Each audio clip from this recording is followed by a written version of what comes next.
Entrar acá es como volver a esa atmósfera. De hecho, yo todavía siento que la habitación conserva el mismo sentido espiritual, que es resguardar a la persona. Es como que dentro de todas estas cajas todavía Isidora Aguirre existe como una entidad espiritual. Y yo creo que más allá de que se termine el proyecto o no, un archivo es capaz de resguardar eso. Es resguardar una unidad no solo intelectual de alguien, sino que también espiritual. Porque cuando uno va recorriendo sus documentos, se va dando cuenta de ciertos estados emocionales, artísticos, intelectuales de la persona, y eso solo lo puede ir uno conociendo, recorriendo su documentación. Todos los papeles que ella guardó, cómo los guardó. Uno se va dando cuenta de por qué ciertas unidades ella las resguardaba de una forma, porque algunos papeles que al primer golpe de vista uno puede decir, pero esto es como de cosas distintas.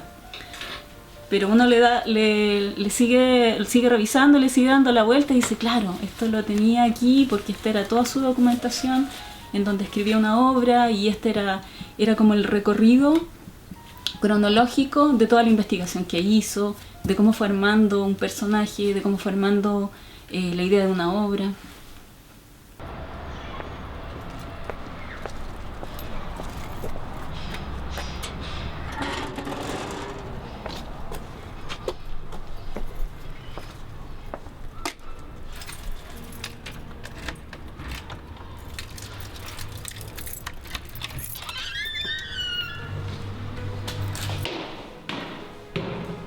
Lo lindo del archivo es que uno puede leer la vida y la obra, la creación, lo público y lo privado juntos, como dos dimensiones que se complementan y se alimentan. Le da una riqueza porque detrás de ese autor, de ese nombre que firma el libro o que firma la obra de teatro, hay una vida cotidiana, una vida también espiritual, y creo que lo que más hace es añadir capas, dar complejidad, dar riqueza y dar más claves de lectura. Creo que los archivos enriquecen y multiplican las entradas a esa obra. De pronto podemos conocer el contexto, ¿verdad?, histórico, las personas específicas que motivaron esa obra, ese escrito, cómo fue recibida, cómo se leyó, por ejemplo, nos pasa con las obras, cómo se leyó esa obra en Chile, en Argentina, en España, en Cuba, y tenemos como unas múltiples dimensiones que sin duda nos abren otras posibilidades de leer. Y siento que de algún modo cuando recorremos las cajas estamos haciendo eso, como tomando sus apuntes, sus procesos creativos, sus dibujos, sus borradores de escenografía. Las personas van a acceder a la obra de Isidora Aguirre, pero también a la historia del teatro en Chile, por ejemplo. Claro, yo no conocía la obra de ella.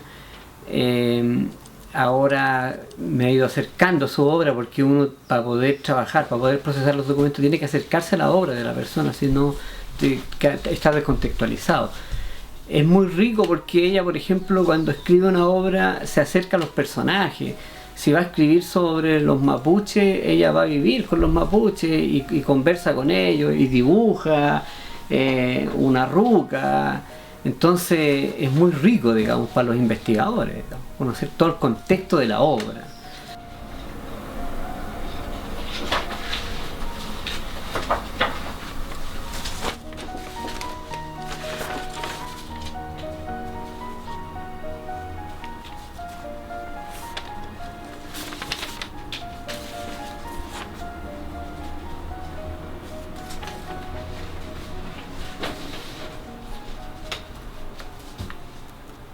La labor técnica consistió principalmente en abrir estas cajas con documentos, revisarlos, limpiarlos de elementos como corchetes o clips, elementos metálicos que a la larga se oxidan y dañan los documentos, entonces también eso se va limpiando.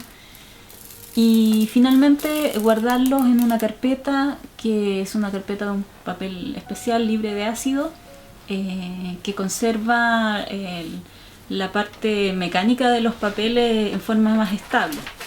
Regula los pH, baja la humedad. Eso hace principalmente este papel. Y se resguardan ahí en esas carpetas y se ponen en las cajas, estas cajas de archivo que van rotuladas de cierta forma, que ese orden que está en la carpeta se refleje en una planilla Excel que vinimos haciendo desde el principio y que se traduce finalmente en un inventario. Y este inventario es como el corazón del trabajo que hicimos en el archivo, porque a través de él se refleja todo esto que está aquí físicamente, se refleja ahí virtualmente.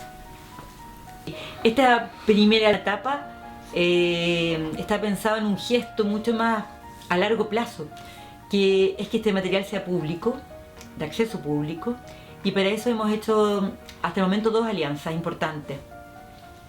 La primera fue con la Biblioteca GAM, que fue donar la biblioteca de teatro de Isidora Aguirre. Especialmente el fondo es de teatro, porque partimos con ese material separando, asciende como alrededor de 450 libros, los otros son revistas especializadas de teatro, hay un fondo bien importante de revistas de la Casa de las Américas, hay revistas antiguas también, revistas francesas, hay muchas revistas de teatro francés, libros también de literatura general, literatura clásica y también de teatro en francés y libros que son antiguos, de fin del siglo XIX y principios del XX también. Más lo que ella fue conformando, digamos, con su trabajo y con sus intereses. Entonces, en ese sentido, sus intereses teatrales y sus intereses intelectuales también.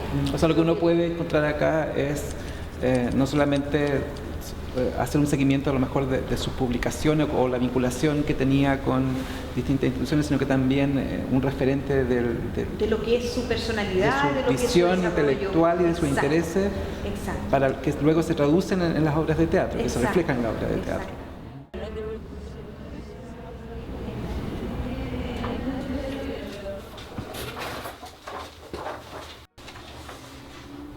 La memoria es fundamental, creo yo, para que cualquier sociedad siga desarrollándose. Y este archivo forma parte, es un pequeño eslabón, es un pequeño ladrillo de la memoria de este país, de la memoria histórica, artística, intelectual de este país.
documentos propios para el trabajo, como qué es lo que hace el archivo en sí o el fondo organizado, es que te permite leer como relaciones de una persona súper estudiosa, meticulosa, que tomó apuntes de todo, que llenó los márgenes de los libros como con notas, y que esas notas, como decía por ejemplo en el caso de Virginia Woolf, o no sé, por ejemplo cuando está trabajando donde hay más documentos más adelante con los que van quedando en el camino, los apuntes de lectura, y como de repente uno se da cuenta que esos apuntes de lectura empiezan a aparecer como diálogos en la obra. A mí me parece que esa trama es como lo que empieza a cobrar sentido después de la primera etapa que han hecho los tíos, que es poder poner a disposición como en una cabeza súper archivera de todas maneras, como en esta lógica del archivo, que es como la lógica de la producción del conocimiento, del procesar el conocimiento para la creación.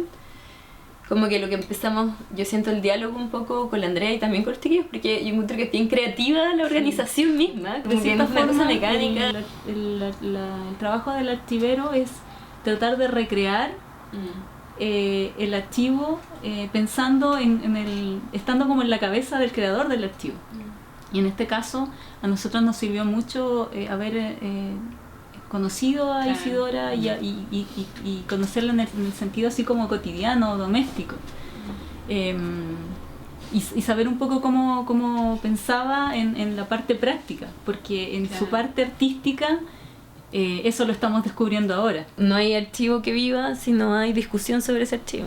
No sé, estos papeles podrían estar todos como inventariados y cerramos la puerta y nos vamos todos a nuestra casa y buena onda, ¿no? Pero el primer trabajo es generar otro material que también es un poco creativo, o sea, en el sentido de que es crear otros textos que nacen, las bitácoras, las crónicas, o los textos críticos, analíticos que puedan nacer de estos vínculos. Entonces, la primera etapa, después del instinto, es concretarlo en texto.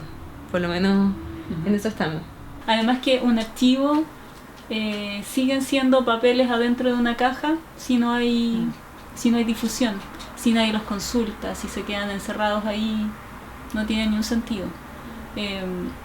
La gracia de un archivo, cuando está organizado y está conservado, es para que alguien en el futuro los consulte, no es para que queden ahí como un pedazo de papel.